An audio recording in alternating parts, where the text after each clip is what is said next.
نحمده ونصلي ونسلم على رسوله الكريم أما بعد بسم الله الرحمن الرحيم عن أبي سعيد الخدري وأبي هريرة رضي الله تعالى عنهما عن النبي صلى الله عليه وسلم قال ما استخلف خليفة إلا له بطانة تأمره بالخير وتحزه عليه وبطانة تأمره بالشر وتحزه عليه والمعصوم من عصم الله۔ حضرت ابو سعید خدری اور ابو ہریرہ رضی اللہ تعالی عنہما سے روایت ہے کہ رسول اللہ صلی اللہ علیہ وسلم نے فرمایا، اللہ تعالیٰ نے جو نبی بھیجا جس کو بھی خلیفہ بنایا تو اس کے دو رازدار ساتھی ہوتے ہیں، ایک اسے نیکی کا حکم دیتا ہے اور اس پر ابھارتا ہے، اور دوسرا اسے برائی کا حکم دیتا ہے اور اس پر ابھارتا ہے، اور محفوظ وہ ہے جسے اللہ تعالیٰ بچا لے۔ یہ ایک حقیقت ہے کہ اللہ تعالیٰ نے انسان کی آزمائش کے طور پر اس کے اندر خیر اور شر کی دونوں قوتیں رکھ دی ہیں، اور ان طاقتوں کو بروئے کار لانے کے لیے بھی دو قوتیں ہیں۔ ایک قوت خیر پر ابھارتی ہے اور اس کی طرف دعوت دیتی ہے، دوسری شر پر ابھارتی ہے اور اس کی خوبیاں بیان کرتی ہے۔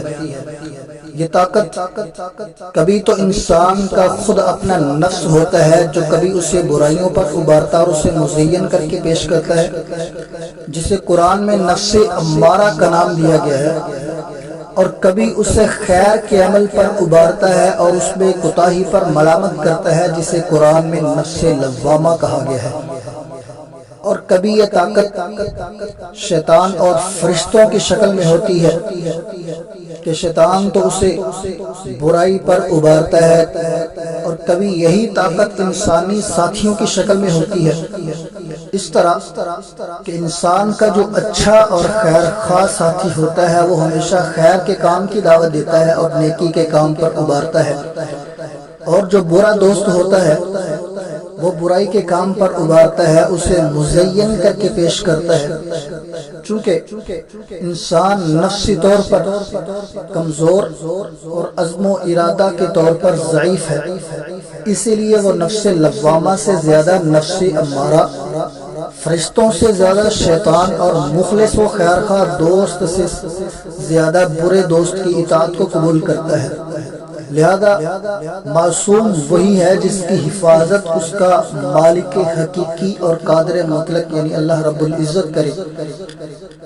یہی حقیقت اس مبارک کلمے میں مذکور ہے جسے اللہ کے رسول صلی اللہ علیہ وسلم نے عرش کے نیچے کا خزانہ قرار دیا ہے، لا حول ولا قوت الا باللہ، یعنی اللہ کی معصیت و نافرمانی سے بچنا صرف اللہ ہی کی مدد سے ہے، اور اس کی اطاعت بجا لانا اس کی دی ہوئی قوت سے ہی ممکن ہے۔ اس حدیث میں اسی حقیقت کو واضح کیا گیا ہے، لہذا اپنی عافیت پر حریص اور اپنے انجام سے فکر مند انسان کے لیے ضروری ہے کہ اس حدیث سے دو سبق اچھی طرح ذہن نشین کر لے۔ پہلا سبق یہ ہے کہ رب کائنات قادر مطلق اور حقیقی تدبیر کرنے والی ذات اللہ ذوالجلال کے ساتھ انسان اپنے تعلقات کو درست کر لے۔ کیوں؟ اس لیے کہ اللہ کا فرمان ہے وَمَن يَعْتَصِم بِاللَّهِ فَقَدْ هُدِيَ إِلَى صِرَاطٍ مُسْتَقِيمٍ، جس نے اللہ کے دین کو مضبوطی سے تھام لیا اسے صحیح راستے کی طرف ہدایت مل گئی۔ وَمَن يَتَوَكَّلْ عَلَى اللَّهِ فَهُوَ حَسْبُهُ، جس نے اللہ پر توکل کیا اللہ تعالیٰ اس کے لیے کافی ہے۔ اللہ تعالیٰ کے تعلقات کی استواری یا اللہ تعالیٰ کے ساتھ چمٹے رہنے میں دو چیزوں کا بڑا ہی اہم دخل ہے۔ پہلی چیز کتاب اللہ اور سنت رسول صلی اللہ علیہ وسلم کو مضبوطی سے تھامے رکھے۔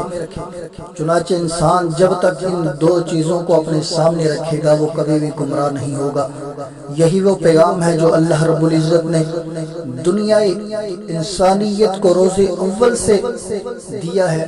فرمایا قال اهبطوا منها جميعا بعضكم لبعض عدو فإما يأتينكم مني هدى فمن اتبع هداي فلا يضل ولا يشقى، کہ تم دونوں یہاں سے اتر جاؤ، تم آپس میں ایک دوسرے کے دشمن ہو، اب تمہارے پاس جب کبھی میری طرف سے ہدایت پہنچے تو میری جو ہدایت کی پیروی کرے اور تو وہ بہکے گا نہیں، اس کو کوئی گمراہ نہیں کر سکے گا اور وہ بدبخت بھی نہیں ہوگا۔ اور دوسری چیز اللہ کی ذات اور صفات سے چمٹا رہے، یعنی اس کا اعتماد، اس کا توکل، بھروسہ، امید، اس کی محبت، اس کا خوف صرف اور صرف اللہ سے رہے۔ کسی بھی خوشی کے موقع پر یا کسی بھی غمی کے اور مشکل گھڑی میں اللہ کو نہ بھولے، نتیجہ یہ ہوگا کہ اللہ تعالیٰ بھی اس کو نہیں بولیں گے۔ یہی پیغام اللہ کے رسول صلی اللہ علیہ وسلم نے اپنے چچا زاد بھائی حضرت ابن عباس رضی اللہ تعالیٰ عنہ کو دیا تھا کہ تو اللہ کی حفاظت کر، اللہ تعالیٰ تیری حفاظت کرے گا۔ تو اللہ تعالیٰ کی حفاظت کر، اللہ تعالیٰ کو اپنے سامنے پائے گا۔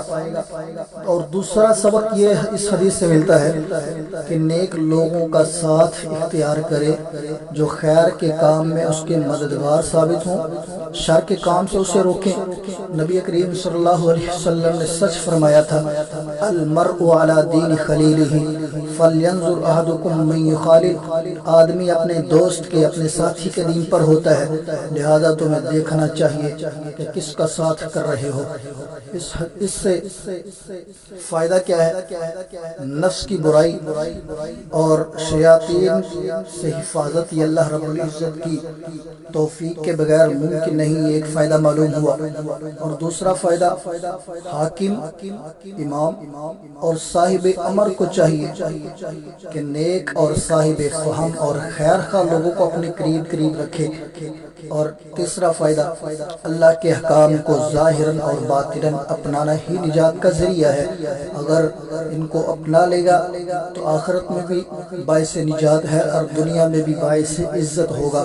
اللہ رب العزت سے دعا ہے کہ اللہ تعالی ہمیں عمل کی توفیق عطا فرمائے۔ وما علینا الا البلاغ المبین۔